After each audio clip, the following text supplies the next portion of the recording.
Gilad Avkavdalet tout en bas, à la dernière ligne. Aomer, Yevarechucha Tovim. Celui qui dit dans sa prière que te bénissent ceux qui sont bons. Ça, c'est une habitude d'hérésie. Parce qu'il n'y a pas que ceux qui sont bons qui doivent bénir Hachem. Tout le monde doit bénir Hachem. Alkan Tzipor Yagiu Rachamecha Ve'al Tov Yizacher Shimcha. Ou celui qui dit sur le nid d'oiseau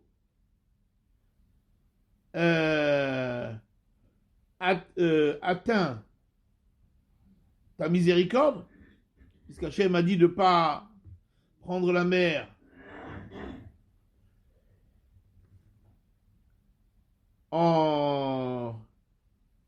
avec les petits, mais de renvoyer la mer et de prendre les petits. Alors, Ve'altov Yizacher Shimcha, ou celui qui dit sur le bien, ton nom sera mentionné. Ou bien Modim Modim, qui répète 2 fois Modim, nous te sommes reconnaissants. Meshatkin Oto, on le fait taire. On verra pourquoi. Amchane Ba'arayot, celui qui dit que les versets concernant les Arayot, les relations interdites, sont des images. Meshatkin Oto, on le fait taire. On verra, la Gemara expliquera tout ça.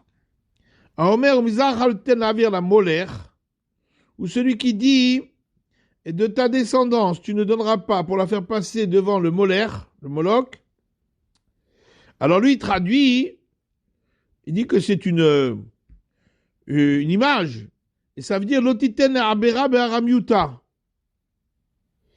Ne laisse pas ta descendance provenir d'une araméenne qui est enceinte de toi. Donc il change la traduction du verset. Meshatkin Oto bin Zifa. On le fait taire en le grondant. Gmara. Mishtama modim modim de mirze kishte reshuyot. Je comprends, s'il dit 2 fois nous te sommes reconnaissants, alors on le fait taire parce que ça ressemble comme s'il avait 2 divinités. Comme s'il y avait 2 divinités. Va'altov Yizacher Shimcha. Ou s'il dit sur le bon ton nom sera mentionné, on a mis également de mashma altov in ve'al rarlo. Ça voudrait dire pour le bien oui, mais pas pour le bonheur, mais pas pour les malheurs. Utnan, pourtant il mishakili chayev adam levech ala ra'ak shem shum levech ala tova. Un homme doit bénir pour le malheur de la même manière qu'il bénit pour le bonheur. Et là, Alkan, c'est pour Igurachame, Hamaitama. Mais celui qui dit que ta miséricorde atteint le nid d'oiseau. Pourquoi on le fait taire? C'est vrai. Alors, Pligebatri Amoraïm et Marava, il y a là-dessus une discussion entre 2 Amoraïm, 2 mètres du temps d'Agmara. À l'ouest, ça veut dire en Israël, Rabbi Yossé bar Ravin et Rabbi Yossé bar Zavida. Donc, Rabbi Yossé bar Ravin et Rabbi Yossé bar Zavida. Chadama mipne shemetil kina b'maaseh bereshit. L'un dit c'est parce que il met la jalousie dans l'œuvre de la création du monde, parce qu'on dira, ben, Hachem, il a eu pitié des oiseaux plus que des autres. Chadama mipne sheoseh midotav she'akadosh rachamim. L'autre dit parce que il transforme les règles d'Akadosh Baruch Hu en miséricorde, venan et la xérot. Or, ce sont des règles. On ne sait pas exactement. C'est une xéra, c'est un chok. On ne sait pas forcément exactement pourquoi Akadosh Baruch Hu a ordonné cela. C'est pas forcément par miséricorde. Ce sont des règles qu'Akadosh Baruch Hu a fixées. Aoudenachit Kameh des Rabbah. Il y en a un une fois qui est descendu pour officier devant Rabba. Il a dit, tu as pitié du nid d'oiseau, et pitié, et donc sois plein de miséricorde pour nous. Alors Rabba a dit, quand bien ce sage-là, il sait bien s'exprimer pour que son créateur agrée sa prière. Malabaye va Meshat Kinoto. Rabba il dit, mais c'est marqué Tnan, c'est marqué dans la Mishnah qu'on le fait taire, donc c'est pas bien. Rabba le Chidou de l'Abaye ou débat. En vérité, Rabba, effectivement, il a juste dit ça pour aiguiser l'esprit d'Abaye, pour qu'Abaye lui rétorque.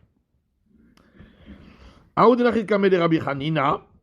fois, il y en a un qui est descendu devant l'Arche Sainte pour officier devant Rabbi Hanina. Amarak el Agadol Agibor Vanora Adir Vahazak Vahamitz. Alors, quand il s'est adressé à Hachem, il a dit le Dieu grand, fort, redoutable, d'une force très grande, d'une puissant, vigoureux. Amar laissé un petit nous les chiffrer des marach. Il a dit ça y est, t'as terminé avec les éloges de ton créateur. Il a dit Ashtan et Tlata, il a des katvinu Moshe Boraita, va tout les setak dolave takninhu. Il a dit si déjà les trois que nous disons dans la tfila, Akel Agadol, Agibor, Vanora. Si ce n'est que Moshe Rabbeinu nous les avait écrits dans la Torah, c'est marqué Akel Agadol, Agibor, Vanora, Asher Isapanim, le Ikar Shochad. Et sont venus les hommes de la grande assemblée et ont institué de les dire dans le Shmon Esrei, Anano Abrinanu, on n'aurait jamais osé le dire. Ve'atamat kulehai. Et toi, tu rajoutes tout ça. Il dit, Machal Adam, ça ressemble à un homme, Shayalo Elef Alfe Alafim Dinre Zahav, qui avait 1000 milliers de dinars d'or. Et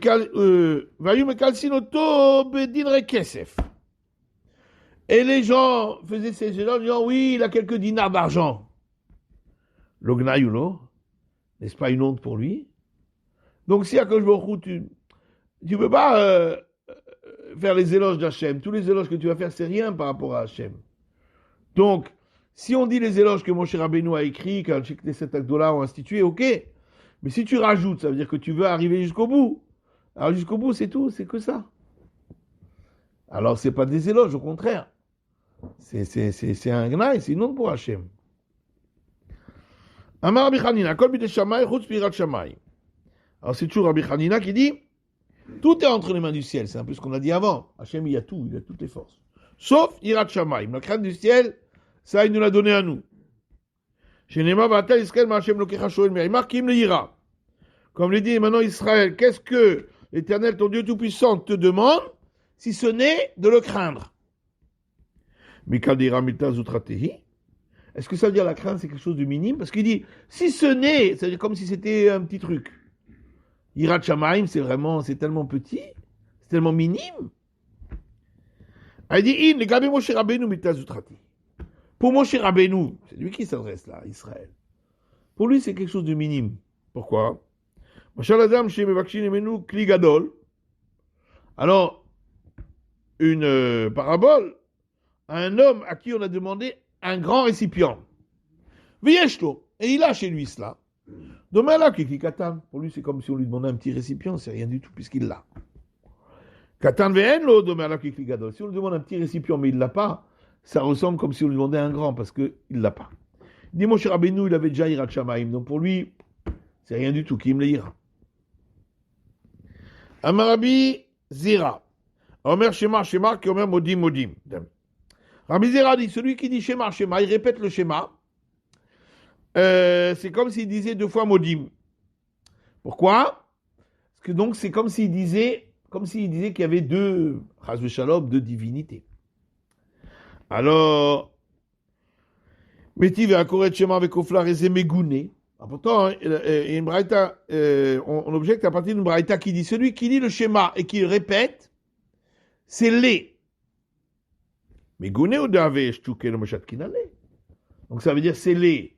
Mais on n'a pas dit qu'on le fait taire. Or, Modim, on a dit qu'on le fait taire. Alors l'agma a dit Lokashia, Adama mita mita vetanila. Adama psuka psuka vetanila. C'est pas une question, ça dépend.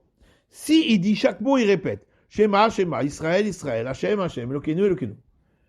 Bon, ça veut rien dire. Ça n'a pas de sens. Donc c'est laid, c'est mégouné, c'est idiot. Mais s'il répète le verset 2 fois, là, ça veut dire qu'il y a, pour lui, Hazve Shalom, deux divinités. Amalé Rapapa de Rava. Rapapa dit à Rava. Vedima Meikara lo kiven date vashta kiven date.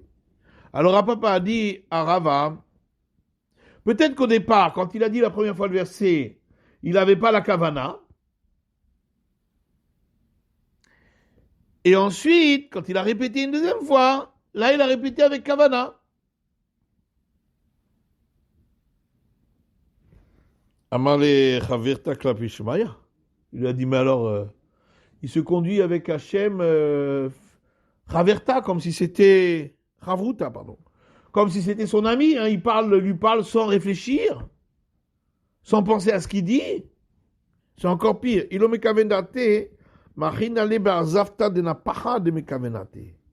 Si il n'est pas concentré, moi je le frappe avec un marteau des forgerons, jusqu'à ce que il se concentre. Donc ça aussi c'est grave. On a dit celui qui dit que les harayot ce sont des euphémismes, les versets des relations interdites, on le fait taire, parce que c'est n'importe quoi. Alors, Tana Rav Yosef a rapporté une braïta qui dit Klon aviv ou klonimo. La honte de son père, quand c'est marqué dans la Torah, Ervat avicha lotegalé, tu ne dévoileras pas la nudité de ton père, ou tu ne dévoileras pas la nudité de ta mère, ça veut dire tu ne feras pas honte à ton père, tu ne feras pas honte à ta mère. Donc il en fait une parabole. Alors ça, on le fait taire. Alors, celui qui dit que le verset est en descendance, tu ne la donneras pas pour la passer au molaire, dit non, ça veut dire que tu ne dois pas aller avec une femme étrangère. Là aussi, on le fait taire en le grondant. Tana de Rabbi Ishmael, et une braïta de la maison d'études de Rabbi Ishmael qui dit que ça veut dire qu'il change le sens. Il dit, Israël a la koutite,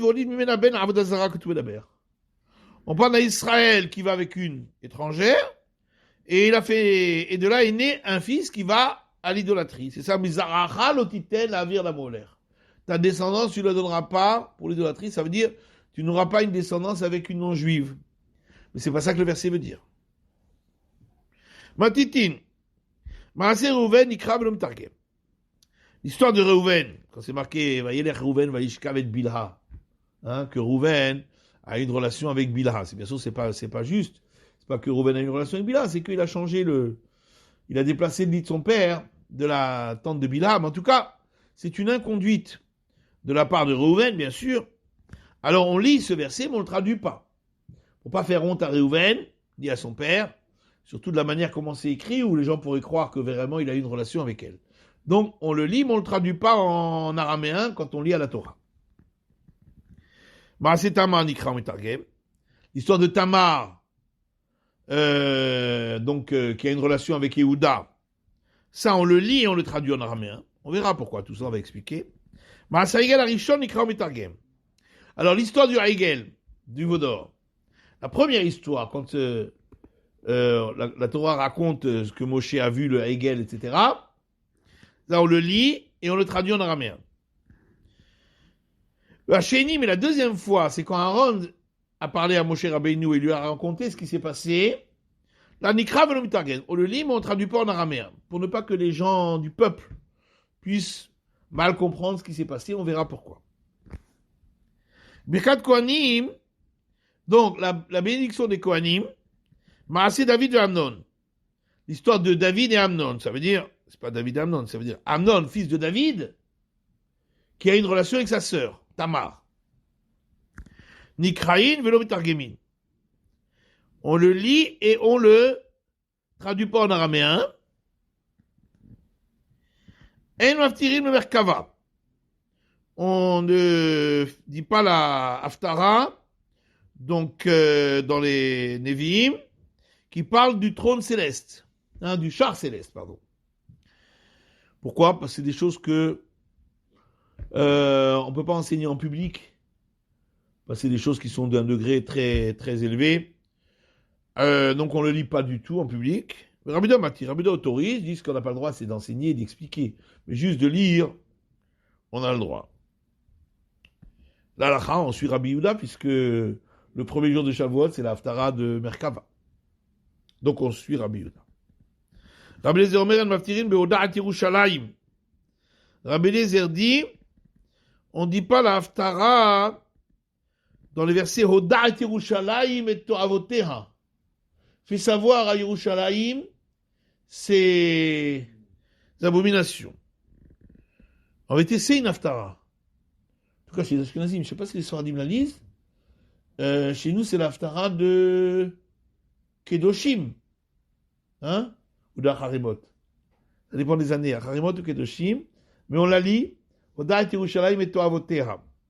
Donc on ne suit pas la halakha comme Rabbi Eliezer.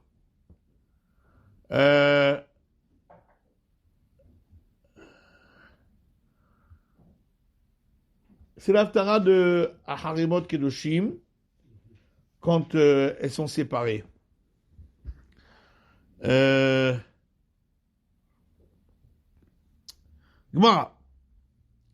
Tanu Rabanan. Donc ça, j'ai enseigné. Yesh nikrin ou mitargemin. Il y a des passages qu'on lit et qu'on traduit en araméen. Yesh nikrin ou mitargemin. Il y a des passages qu'on lit mais qu'on traduit pas en araméen. Yesh non nikrin ou mitargemin. Il y a des passages que ni on lit ni on traduit en araméen. Et non nikrin ou mitargemin. Voici les passages qu'on lit et qu'on traduit en araméen. Balat akan nishpe siman. Donc le signe mnémonique pour se rappeler de tous ces passages. Donc c'est des lettres bet lamet tet ayin kuf nun sofit nun shin pe he. Donc le premier c'est Bereshit, c'est le bet. Donc c'est Bereshit nikra ou mitargem. Donc la création, le passage de la création du monde, on le lit, on le traduit en araméen. Chita, c'est évident, pourquoi pas. On aurait pu croire qu'on ne va pas le traduire parce que les gens vont commencer à poser des questions. Qu'est-ce qu'il y a au-dessus du ciel? Qu'est-ce qu'il y a en dessous de la terre? Malifnim ou Maléachor. Qu'est-ce qu'il y a avant la création du monde? Qu'est-ce qu'il y a après? Comme un cheval. Donc, on vient d'apprendre que malgré tout, on doit lire et traduire, parce qu'en fait, compte, les gens ont qu'à se poser des questions, mais le Maaseh Bereshit en soi, il n'y a pas de raison de ne pas l'expliquer. C'est l'autre touché Benotav. Balat. C'est le Lamed et le Tav. Lot et Benotav. Lot et ses filles. Ses deux filles. Lot qui a une relation avec ses deux filles. Nikra ou Metargem, on le lit et on le traduit en araméen. Pshita, on dit c'est évident, pourquoi pas. On pourrait dire qu'en racontant ce que Lot a fait avec ses filles, c'est un peu une honte pour Abraham, parce que Lot c'était quand même le neveu d'Abraham. Et comme il a une inconduite, alors on ne devrait pas le lire, on ne devrait pas le traduire, peut-être par kavod pour Abraham. Alors Kamashvala dit non, c'est pas son fils, c'est son neveu, bon c'est déjà un peu plus éloigné. Son neveu avec les petites nièces, c'est déjà assez éloigné, donc ça dérange pas, on le traduit. Oui, il y a une question? Ouais, c'est pas sa faute, on lui a donné du whisky, c'est pas du vin. Et alors? Alors quoi, le gars, alors quoi, il boit du vin, il va avec ses filles, c'est normal? Bah, c'est eux qui lui ont donné le Et alors, même s'il boit du vin, c'est pas... D'abord, il n'avait pas à boire du vin comme ça. Ensuite, même quand on boit du vin, il y a des choses qu'on ne fait pas. Si on les fait, c'est que quelque part, ça traîne dans la tête. Hein. Bon. Maaseh Tamar Yehuda, Nikra Mitargem. L'histoire de Tamar et Yehuda, on la lit et on traduit en araméen. Avant les pshita, c'est évident. Pourquoi pas? Maoud et Tema Vodo de Yehuda. Oui, mais c'est pas un honneur pour Yehuda qui a une relation avec sa belle-fille. Tamar. Comment je peux l'enchiffrer ou déodé? Et on vient apprendre que si c'est un honneur pour lui, c'est un éloge, parce qu'il a avoué. Le fait qu'il a avoué, donc au contraire, c'est un éloge. Maaseh Egel Arishon, Nikra Mitargem. L'histoire du Egel, la première fois qu'on en parle, on le lit, on traduit en araméen pshita, pourquoi pas. Maoul était malechou shechvodan chez Israël. Oui, mais peut-être que on va tenir compte du kavod du peuple d'Israël de ne pas raconter cette faute-là qu'ils ont faite. Kamashvan kol sheken dinichalehu. D'avialeu kapara. Au contraire, c'est mieux parce que chaque fois qu'on le lit, c'est une kapara pour nous, pour le clan d'Israël. Et qu'on a encore besoin aujourd'hui de la kapara du Maaseh Egel. C'est pas encore terminé. Et chaque fois qu'on lit, on reçoit une kapara, un petit peu d'expiation là-dessus. Klalot ou brachot nikrinu mitargemin. Donc, les malédictions et bénédictions qu'on trouve dans Bechukotai et dans Parashat donc il y a dans Parashat Bechukotai et il y a dans Parashat Kitavo. Alors, on les lit et on les traduit en araméen. Pshita, évidemment, pourquoi pas. Maoud Teima, Nechouch, aujourd'hui quoi qu'on va craindre, Dilma peut-être, là il y a le bar qui change la girsa, il y a un petit aleph. Nechouch Dilma, il faut lire ce qui est marqué après, hein, dans 3 lignes suivantes. Dilma a tout le miraba meir'a. Les gens, quand ils vont entendre toutes ces clalotes là, ils vont faire les mitzvot simplement par crainte des malédictions. Et non pas par amour de la mitzvah, simplement par crainte de la malédiction qui pourrait leur arriver. Comme Ashmalan, que non, au pire, qu'il le fasse Mihira, c'est déjà pas mal.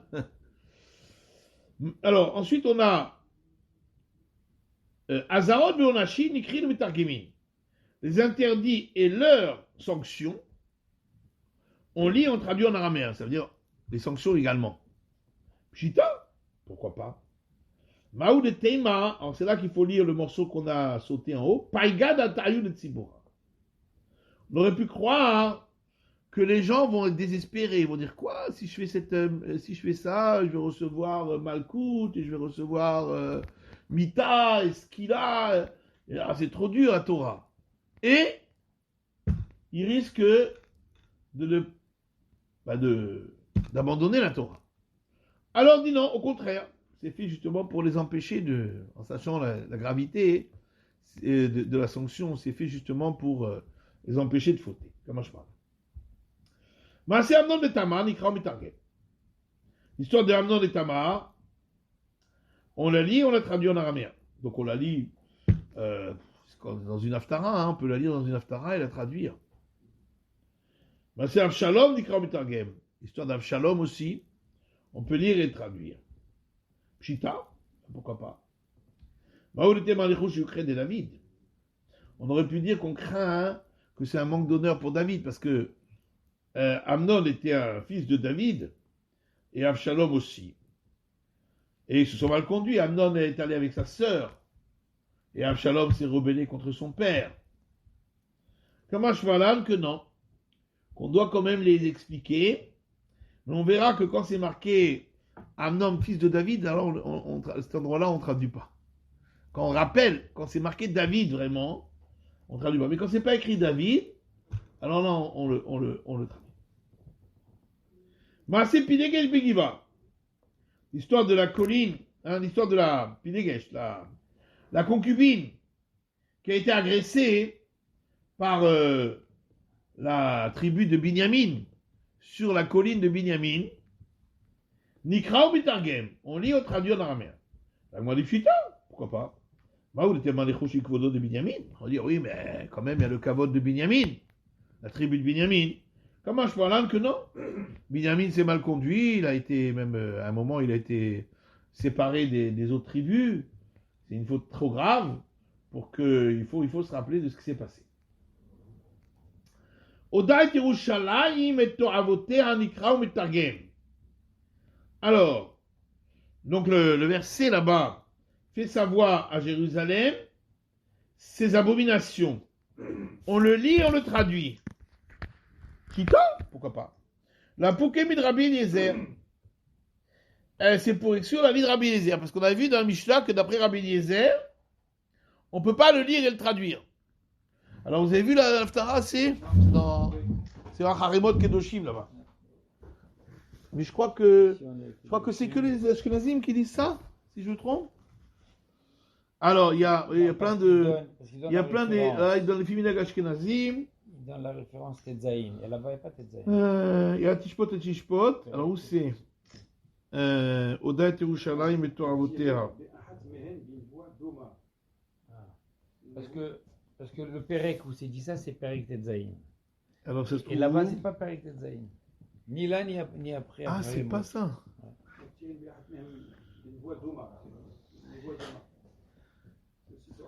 Hein? Je vais demander une question juste pour comprendre. Oui, un instant, s'il vous plaît. Un petit instant. On verra. Un instant.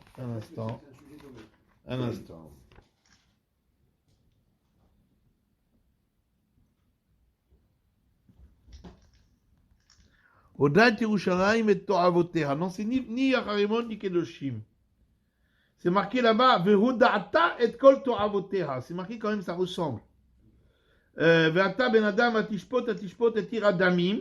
Vehudata et Kol Toavotea. C'est la paracha de Kedoshim.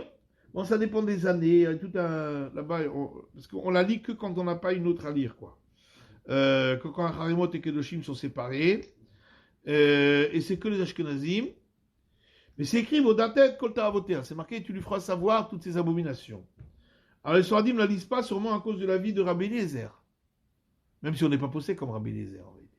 Mais à cause de cet avis-là, alors ils lisent une autre Haftara qui se trouve aussi dans Yecheskel. Ben Adam Daber El Zikte Israël Matalem Kom Arachem. Les Sfaradim ont une autre Haftara. C'est pour la paracha Kedoshim. Bon, en tous les cas, il y a une discussion si on dit cette Haftara ou pas. Et bon, on dirait que c'est à cause de ça qu'il y a une séparation entre les Sfaradim et Ashkenazim concernant cette Haftara, j'imagine. Alors oui, il y a une question. Qui avait une question? Moi, pour les c'était pas Binyamin qui a fait la Havera, c'est tous les, je sais pas moi, 100 tribus, ils sont venus sur une vierge. Non, c'est Binyamin qui a fait il faut regarder. C'est Binyamin qui sont allés, ils ont agressé cette concubine, là, cette Pilégesh. C'est Binyamin. C'est la tribu de Binyamin. Ah, mais c'est pas Binyamin. Si, c'est la tribu de Binyamin. Pas Binyamin lui-même, c'est la tribu. Ah, pardon. La tribu. Alors, on continue. Ok. Donc, voilà, il dit pourquoi on dit qu'on peut la lire et traduire. C'est pour montrer que on ne suit pas la vie, en tout cas cette braïta ne suit pas la vie de Rabbi Eliezer. Des Tanya, sur quelle braïta? Une fois un homme a lu au-dessus de Rabbi Eliezer, c'est-à-dire que le Chazan qui lisait la Torah, il était en hauteur.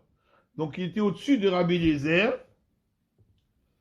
Et il a lu Oda et Yerushalayim et Toavotea. Il a lu ce passage, fait savoir à Jérusalem ses abominations. Amalo Achatабodek Betoavot Yerushalayim, c'est Uvdok Betoavot Imecha. Il lui a dit, avant d'aller vérifier les abominations de Jérusalem, va vérifier les abominations de ta mère. Batku Acharav ou Matsu Boshemetsu. Ils ont cherché, ils ont trouvé qu'il y avait justement une inconduite dans son ascendance. Alors, voici ce qu'on lit, mais qu'on ne traduit pas en araméen. Et alors, donc, Abdan Siman, Maaseh Rouven. Alors, l'histoire de Reuven, Nikrav le Targem.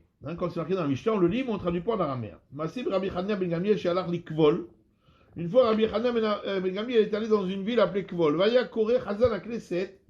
Et l'officiant de la choule, il a lu Vaïhi Bishkol Israël. Donc c'est ce verset là-bas, Vaïhi Bishkol Israël. Ce fut lorsque Israël donc a résidé là-bas. Et Reuven, donc c'est marqué là-bas, il a une relation avec Bila. Bien que c'est pas exactement ça, c'est pas ça qui s'est passé, mais comme ça c'est écrit dans le verset. Alors il a dit à celui qui traduit en araméen, il ne traduit pas. Parce que le sens du verset, c'est pas le sens de la traduction littérale. Et là, Aaron, tu traduis que la fin du verset. Vayu bnei Yaakov shnei masar, bnei Israël shnei masar. Les fils d'Israël étaient 12, pour dire même Reuven a été inclus dedans, pour dire que sa faute n'était pas si grave que celle-là. Veshiprou Chachamim. Et les Chachamim ont fait ses éloges. Maaseh Yigal Hasheni nikra beno mitargem. Alors, la deuxième histoire, quand c'est répété l'histoire du veau d'or, deuxième fois, ça on lit, on ne traduit pas. Pourquoi on ne traduit pas? C'est Maaseh Yigal Hasheni. C'est quoi Maaseh Yigal Hasheni? Deuxième histoire du veau d'or. Min vayomer Moshe ad vayar Moshe. Ça commence par les mots et Moshe a dit jusqu'à et Moshe a dit. Tani, Rabbi Shlomo Elazar Omer, il y a une braïta. Rabbi Shlomo Elazar dit, Léolam yadam zayem utshuvatav. Un homme doit toujours faire attention à ses réponses. Shemitor tshuva sheoshiv ou Aaron et Moshe. Car, à partir de la réponse qu'Aaron a donnée à Moshe, Pakeru ame'areri. Les gens qui remettent en question la Torah l'ont délaissé. Shenema va'ashlicheu ba'esh va'yitzer ha'eglazé. Parce qu'il est écrit, j'ai lancé la masse d'or dans le feu et est sorti ce veau. Donc ça montre comme si le veau, il est sorti lui-même, donc il a une force. Et donc les gens disent, ben voilà, il y a une force dans l'idolâtrie. Et donc c'est pour ça que la réponse qu'Aaron a dit il n'aurait pas dû dire comme ça. Et c'est pour ça aussi qu'on ne traduit pas ce passage. Birkat Kohanim nikrit velo mitargemin. Alors, la bracha des Kohanim, on la lit, mais on ne traduit pas. Maïtama, Mishum Dirtiv, Yissa. Parce que c'est écrit, Yissa Hashem par la Melecha. Akadosh Baruch Hu va te favoriser. Alors les gens vont dire, ah ben Hashem, il fait du favoritisme. Et en vérité, bon, la Gemara explique ailleurs que c'est pas vraiment le favoritisme, parce que nous, on se conduit avec, on fait des chumrot, etc. C'est pour ça qu'Akadosh Baruch Hu, lui aussi, il est nifnim et shuratadin avec nous. Comme nous, on se conduit plus que ce que demanderait la justice, c'est pourquoi Hachem aussi agit ainsi envers nous. Mais pour ne pas que les gens disent qu'Hachem fait du favoritisme, c'est pour ça qu'on ne traduit pas en araméen, pour ne pas que le peuple comprenne exactement. Bah, c'est David et Amnon, l'histoire de David et Amnon. L'onikrin veut le metargemin. Ni on la lit, ni on la traduit. Pourtant, tu as dit l'histoire de Amnon avec Tamar. On lit, on traduit, c'est la même. L'okashia, c'est pas une question. Adirtiv Amnon ben David, Adirtiv Amnon, stama. Quand on a dit qu'on lit et que ni on lit ni on traduit, c'est quand on dit Amnon fils de David. Voilà, c'est une honte pour David Améler. Dire que son fils, il a une relation avec sa sœur. Mais quand c'est marqué juste Amnon, bon, alors on peut lire et traduire. Tanu Rabbanan, kol amikraot aktuvim batorah lignai, korinotan lishmach. Alors, il y aurait qui dit tous les versets qui sont écrits dans la Torah, et où il y a des mots très laids, très laids, alors c'est écrit le mot ainsi, mais on le lit de manière plus correcte. Kegol, Ish Gelena, c'est marqué là-bas dans Parashat Kitavo, Isha Tehares, Veish Acher Ish Gelena. Tu vas te marier avec une femme et un autre homme va avoir une relation avec elle. Yish Gelena, c'est vraiment un mot très, très vil. Alors, on ne le lit pas Yish Gelena, on dit Yish Kavena. Ou Yish Kevena. Un autre homme va se coucher avec elle. C'est moins, voilà, c'est moins laid. Ou bien Be'afulim, c'est marqué là-bas, tu vas avoir des plaies aux hémorroïdes. Alors, le verset dit Be'afulim, et nous on lit Batechorim. Ça veut dire la même chose, mais c'est un mot qui est déjà moins vil, moins laid. Ou bien quand c'est marqué dans Melachim, c'est marqué Harionim. Harionim, ça veut dire les excréments. Et nous on lit Davionim. Ce qui s'écoule des yonim, donc des colombes. Donc c'est déjà un mot moins précis, moins laid. Les cholet chorehem, velishtot et memeshinehem. Le verset dit pour manger leurs excréments et boire les liquides qui sortent de leurs hémorroïdes. Alors, on change le verset, on dit l'echol et tsoatam, manger ce qui sort de eux, et l'ishtot et méméragliem, mais pour boire les liquides de leurs pieds. Hein, on change un peu le terme pour qu'il soit moins laid. Les merchaot, il y a un autre verset qui dit les merchaot, hein, les excréments. Et on traduit les mots de Saot. Enfin, on le lit les mots, on lit pas comme c'est écrit, on lit les mots de Saot, ce qui sort de leur corps. Rabbi Shua ben Kocha Omer, les Merchaot Kishman. Rabbi Shua ben Kocha dit non, il faut lire les Merchaot comme c'est écrit. Pourquoi Parce que là-bas, il s'agit des idoles. Alors, au contraire, on emploie un langage assez honteux pour se moquer de l'idolâtrie. Voilà, comme dit Rav Nachman, toute moquerie est interdite, sauf celle de l'idolâtrie. Le charia qui est permis, dit-il, Kara Bel, caresse Nevo. Il y a un verset qui dit Bel, c'est le nom d'une idole. Kara, il est tombé au sol. Et Nevo, c'est aussi le nom d'une idolâtrie, d'une idole. Il a explosé, ça veut dire qu'il avait tellement d'excréments que c'est sorti comme ça en explosion. C'est pour se moquer de l'idole. C'est marqué ensuite, ils ont explosé, ils sont tombés au sol ensemble. Ils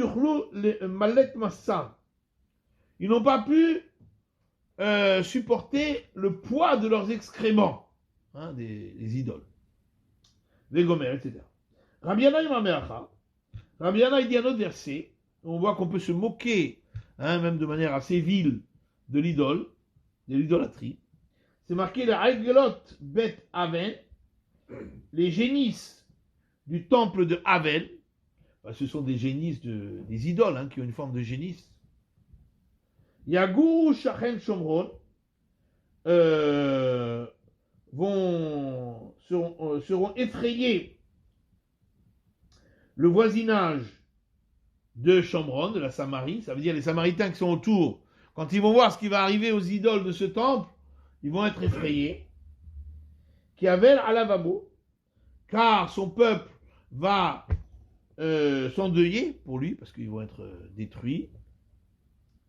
Ou Kmarav Alav Yagilou, et ces prêtres qui se réjouissaient de lui, Al-Kevodo, ils vont se lamenter pour sa gloire, qui galam humenu, car elle s'est exilée de lui.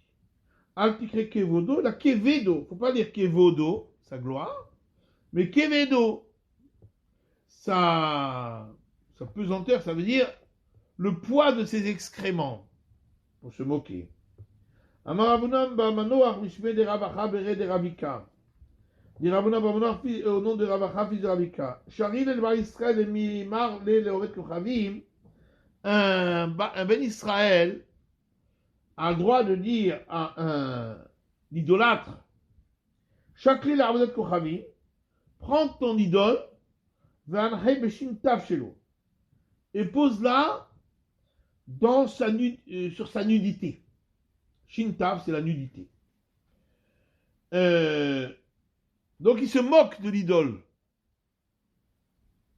Ravashi Ayman de Sanaï Shumane. Ravashi dit celui qui a des mauvaises rumeurs qui planent sur lui. Charine le visouillé, Begimel Veshin. On a le droit de lui faire honte avec Gimel et Shin. Gimel, Rachidi, c'est Giyoufa, en disant tu es un homme adultère. Et Shin, en disant tu es un shaita, un choté, un fou. Hayman de Shapir Shumane. Maintenant, celui qui a des bonnes, hein, un bon renom. Shari le Shabouché. On a le droit de lui faire des éloges. Ouman de Shabéché. Et celui qui en fait les éloges. Yanouchulo Brachot al Rosho. Les bénédictions se poseront sur sa tête. Adran ala Hakoret Amegila Omed. Adran ala Hakoret Amegila Omed. Adran ala Hakoret Amegila Omed. Alors on va laisser là pour ce soir. Bonsoir, bonsoir. Jérusalem, Tov de Strasbourg.